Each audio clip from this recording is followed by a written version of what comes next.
পররাষ্ট্রমন্ত্রী ডক্টর খলিলুর রহমান চলতি মাসের শেষ দিকে চীন যাচ্ছেন। নতুন সরকারের আমলে বাংলাদেশ চীন দ্বিপাক্ষিক সম্পর্কের বিষয়ে আলোচনার জন্য এই গুরুত্বপূর্ণ সফরের অংশ হিসেবে তিনি বেইজিং যাবেন। এই সফরের সময় তিনি চীনের পররাষ্ট্রমন্ত্রী ওয়াং ইর সঙ্গে বৈঠক করবেন। এর আগে রোববার পররাষ্ট্রমন্ত্রী খলিলুর রহমানের সঙ্গে ঢাকায় চীনের রাষ্ট্রদূত ইয়াও ওয়েনের সৌজন্য সাক্ষাতের সময় সফরের বিষয়ে আলোচনা হয়েছে। এদিন বিকেলে রাষ্ট্রীয় অতিথি ভবন পদ্মায় পররাষ্ট্রমন্ত্রীর সঙ্গে সৌজন্য সাক্ষাৎ করেন চীনের রাষ্ট্রদূত।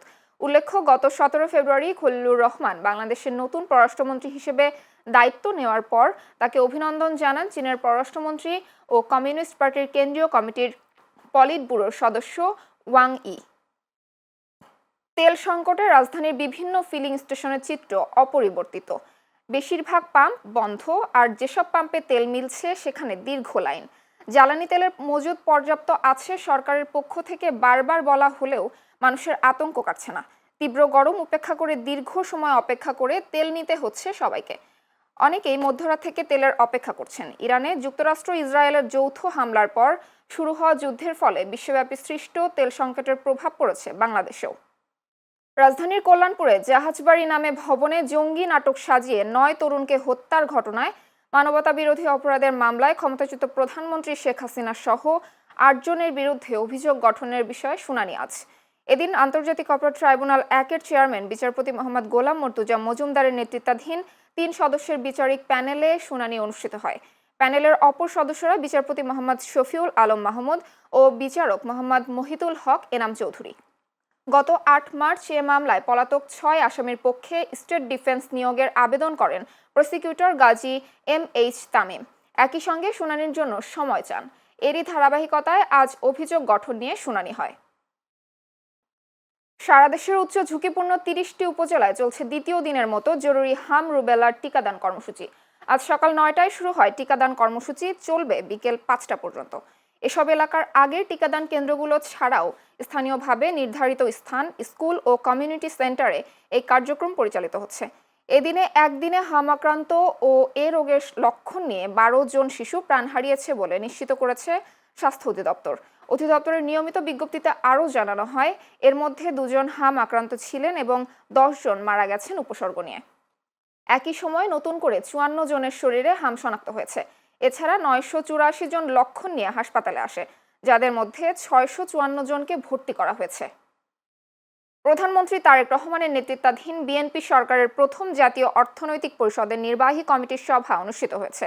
আজ সকাল 10:30টায় সচিবালয় মন্ত্রিসভা কক্ষে প্রধানমন্ত্রী ও একনেক সভাপতি তারেক রহমানের সভাপতিত্বে এ বৈঠক অনুষ্ঠিত হয়। সভায় 17টি প্রকল্প অগ্রাধিকার পেয়েছে এবং এই প্রকল্পগুলোর জন্য মোট ব্যয় ধরা হয়েছে 13,161 কোটি টাকা। এর মধ্যে 9টি প্রকল্প একেবারে নতুন। এছাড়া পরিকল্পনা মন্ত্রীর অনুমোদিত 33টি প্রকল্পও বৈঠকে উপস্থাপন করা হয়। তবে বাদ পড়েছে আলোচিত পদ্মা ব্যারেজ প্রকল্প। ভারতের ফারাক্কা বাঁধের ক্ষতিকর প্রভাব থেকে রক্ষা পাওয়ার জন্য এই পদ্মা ব্যারেজ প্রকল্প প্রস্তাব করেছিল পানি সম্পদ মন্ত্রণালয়। প্রধানমন্ত্রী তারেক রহমানের সঙ্গে সৌজন্য সাক্ষাৎ করেছেন ঢাকায় নিযুক্ত ভারতীয় হাই কমিশনার প্রণয় ভার্মা। আজ সকালে বাংলাদেশ সচিবালয়ে প্রধানমন্ত্রীর কার্যালয়ে মন্ত্রিপরিষদ সভাকক্ষে এই সাক্ষাৎ অনুষ্ঠিত হয়। বৈঠকে ভারতের সঙ্গে সম্পর্ক এগিয়ে নেওয়া সহ ভারত থেকে পাইপলাইনে ডিজেল আনার বিষয়ে আলোচনা হয়েছে। এ সময় ভারতীয় হাই কমিশনার প্রণয় ভার্মা প্রধানমন্ত্রী তারেক রহমানকে রবীন্দ্রনাথ ঠাকুরের লেখা একটি বই ও একটি শোপিস উপহার দেন। ব্রাহ্মণবাড়িয়ার বাঞ্ছারামপুর উপজেলায় এলপিজি গ্যাস সিলিন্ডার বাজারজাতকরণে 13 জন গ্যাস ডিলারকে জরিমানা করেছে ভ্রাম্যমাণ আদালত। রোববার উপজেলার দুর্গারামপুর আসাদনগর সড়কে বিভিন্ন এলপিজি সার্ভিস পয়েন্টে অভিযান পরিচালনা করেন উপজেলার সহকারী কমিশনার ভূমি রবিউল হাসান ভুইয়া। এ সময় অনিয়মের দায়ে 13 জন ডিলারকে নগদ 50,000 টাকা জরিমানা করা হয়।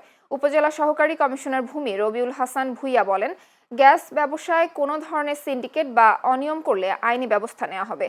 ভোক্তাদের স্বার্থ রক্ষায় নিয়মিত অভিযান অব্যাহত থাকবে বলেও জানান তিনি। দেশজুড়ে জ্বালানি সংকটের আশঙ্কা ঘিরে উদ্বেগ বাড়তে থাকায় তেল মজুদের প্রবণতা দেখা দিয়েছে। বিভিন্ন তেল পাম্পে বাইকার ও কিছু অসাধু মজুতকারীর দৌড়ঝাঁপ পরিস্থিতিকে জটিল করে তুলেছিল।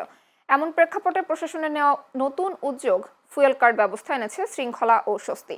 কিশোরগঞ্জের হোসেনপুর উপজেলায় এই উদ্যোগ ইতোমধ্যে কার্যকর হয়েছে। উপজেলা প্রশাসনের নির্দেশনায় ফুয়েল কার্ড ছাড়া কোনো পাম্পে জ্বালানি তেল দেয়া হচ্ছে না। স্থানীয়রা জানায়, গাড়ির বৈধ কাগজপত্র, ড্রাইভিং লাইসেন্স এবং জাতীয় পরিচয়পত্রের ফটোকপি জমা দিয়ে সহজেই উপজেলা প্রশাসনের কাছ থেকে ফুয়েল কার্ড সংগ্রহ করা যাচ্ছে। এরপর নির্ধারিত সীমার মধ্যে পাম্প থেকে তেল নেওয়া সম্ভব হচ্ছে। রোববার উপজেলার শাহেদল ইউনিয়নের দাপুনিয়া এলাকার রামপুর ইন্দিরা পার্ক সংলগ্ন ঈশা ফিলিং স্টেশন পরিদর্শন করেন হোসেনপুর উপজেলা সহকারী কমিশনার ভূমি মহসী মাসনাদ। পঞ্চগড়ের বোদা উপজেলার মারিয়া আউলিয়াঘাট এলাকায় করতোয়া নদীতে গোসল করতে নেমে সজীব নামে এক যুবকের মৃত্যু হয়েছে। নিখোঁজ হওয়ার প্রায় 5.5 ঘন্টা পর নদী থেকে তার মরদেহ উদ্ধার করা হয়। রোববার দুপুরে এ দুর্ঘটনা ঘটে। নিহত সজীব বোদা উপজেলার বড়শশী ইউনিয়নের বদেশ্বরী গ্রামের আব্দুল মালিকের ছেলে। ফায়ার সার্ভিস জানায়, সজীব সহ 4 জন যুবক দুপুরে করতোয়া নদীতে গোসল করতে নামেন। এ সময় সজীব ও আরেক যুবক গভীর পানিতে তলিয়ে যেতে থাকেন। সঙ্গে থাকা অপর দুইজন একজনকে উদ্ধার করতে সক্ষম হলেও সজীব পানির গভীরে তলিয়ে যায়। পরে ফায়ার সার্ভিস ঘটনাস্থলে উদ্ধার অভিযান চালালেও তাকে খুঁজে পাওয়া যায়নি। বিকাল 5:30টার দিকে রংপুর থেকে ডুবুরি দল এসে উদ্ধার কার্যক্রমে যোগ দেন। তাদের তৎপরতায় প্রায় 5.5 ঘন্টা পর নদী থেকে সজীবের মরদেহ উদ্ধার করা হয়।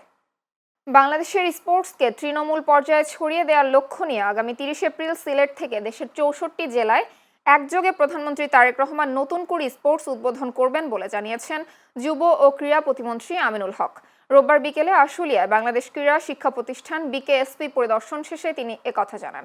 এ সময় তিনি বিকেএসপির শিক্ষার্থীদের বিভিন্ন খেলাধুলার ডিসপ্লে উপভোগ করেন। তিনি বলেন, দেশে জিয়া পরিবার সবসময় খেলোয়াড়দের নিয়ে ভেবেছেন। প্রধানমন্ত্রী তারেক রহমান ইতোমধ্যে দেশের মানুষের ভাগ্য উন্নয়নে কাজ করে যাচ্ছেন। এ সময় যুব ও ক্রীড়া মন্ত্রণালয়ের অতিরিক্ত সচিব আমেনা বেগম, বিকেএসপির মহাপরিচালক ব্রিগেডিয়ার জেনারেল মোহাম্মদ সাইফুল্লাহ সহ অনেকে উপস্থিত ছিলেন। বাংলাদেশের স্পোর্টসকে আমরা তৃণমূল পর্যায়ে ছড়িয়ে দেওয়ার লক্ষ্য নিয়ে আমরা আগামী 30 এপ্রিল মাননীয় প্রধানমন্ত্রীর সম্মতিক্রমে তার উপস্থিতির মাধ্যমে আমাদের মাননীয় প্রধানমন্ত্রী নতুন করে স্পোর্টস সিলেট থেকে একযোগে বাংলাদেশের 64টি জেলা আমরা একসাথে উদ্বোধন করব ইনশাআল্লাহ। বরিশালের গৌরনদীতে সেন্ট পিটার ফিলিং স্টেশনে ভয়াবহ অগ্নিকাণ্ডের ঘটনা ঘটেছে। রোববার উপজেলার সেন্ট পিটার ফিলিং স্টেশনে অগ্নিকাণ্ডের ঘটনা ঘটে। খবর পেয়ে গৌরনদী ফায়ার সার্ভিসের সদস্যরা ঘটনাস্থলে পৌঁছে স্থানীয়দের সহায়তায় আগুন নিয়ন্ত্রণে আনেন। পরে ঘটনাস্থল পরিদর্শন করেছেন গৌরনদী উপজেলা নির্বাহী কর্মকর্তা মোহাম্মদ ইব্রাহিম ও সহকারী কমিশনার ভূমি মোহাম্মদ মেহেদি হাসান। ফায়ার সার্ভিস প্রাথমিকভাবে ধারণা করছে, ফিলিং স্টেশনে তেল সরবরাহের সময় হঠাৎ আগুনের সূত্রপাত ঘটে। এ ঘটনায় কোনো হতাহতের খবর পাওয়া যায়নি, তবে আগুন লাগার সুনির্দিষ্ট কারণ উদ্ঘাটনে তদন্ত চলছে। গাজীপুরের কোনাবাড়িতে ট্রাকের সঙ্গে যাত্রীবাহী বাসের ধাক্কায় নারীসহ 3 জন নিহত হয়েছেন। এতে আহত হয়েছেন অন্তত 20 জন। রোববার সন্ধ্যায় ঢাকা-টাঙ্গাইল মহাসড়কে গাজীপুর মহানগরের কোনাবাড়ি ফ্লাইওভারের উপরে এই দুর্ঘটনা ঘটে। পুলিশ জানায়, রোববার সন্ধ্যায় গাজীপুরের চান্দনা চৌরাস্তা থেকে তাকোয়া পরিবহনের যাত্রীবাহী একটি বাস কালিয়াকৈরের চন্দ্রায় যাচ্ছিল। এ সময় কোনাবাড়ি ফ্লাইওভারের মাঝামাঝি এলাকায় একটি ট্রাকের পেছনে ধাক্কা দিলে বাসের সামনের অংশ দুমড়ে মুচড়ে যায়। এতে ঘটনাস্থলে এক নারী সহ 3 জনের মৃত্যু হয়। আহতদের চিকিৎসার জন্য হাসপাতালে পাঠানো হয়েছে এবং মরদেহ উদ্ধার করে গাজীপুর শহীদ তাজউদ্দিন আহমেদ মেডিকেল কলেজ হাসপাতালের মর্গে পাঠানো হয়েছে।